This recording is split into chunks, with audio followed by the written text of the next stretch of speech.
11. novembrī svin varoņu atceres dienu un kā arī Lāčplēšu dienu. Lāčplēšu dienu. Lāčplēšu dienu. Kad daži vīri uzvarēja Lāci. Mārtiņu dienu. Varoņu atceres dienu. Lāčplēšu dienas kritušo cīņās karavīru. Tā teikt, varoņu atceres dienu un iet lapu gājienā.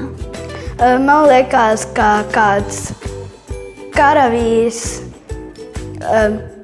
un viņam bija vārds Lāčplējs. Vīrs, kas bija līdzīgs Lācim. Tā kā izdomāts tēls no seniem laikiem. Viņš tika izdomāts tad, kad Latvija guva savu brīvību. Leģenda. Lāčplēsis ir tāds izdomāts tēls no teikām, un viņa spēks nāk no ausīm. Vīrs ar cepuri. Tāds ļoti stiprs, pašpārliecināts latvietis, kas, jā. Es nekad viņu neesmu redzējis. Viņš ir... Piedodiet, šo jautājumu nevar atbildēt. Manuprāt, viņš izstāsta ar cepuri, ar ausīm, lāča ausīm. Viņam kājās ir pastalas, kā blūze, ar platām rokām un bikses.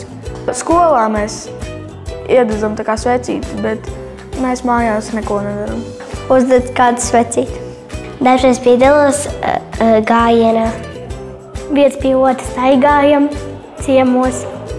Un mūsu ģimenē ir svētku vakariņas. Varbūt kaut kur pastaigāties ejam. Mēs parasti ar vecākiem iededzam svecītes logā un kā kuru gadu, kā sanāk, ejam lapu gājienā. Citreiz mēs nosvinām ar kādu mazu tortīti, citreiz nē. Mēs svinam ar mammu un brāli. Tad mēs ar mammu sēžam mājās, iededzam svecītes. Mēs iededzam svecīti ģimenē un vakarā ejam lapu gājienā.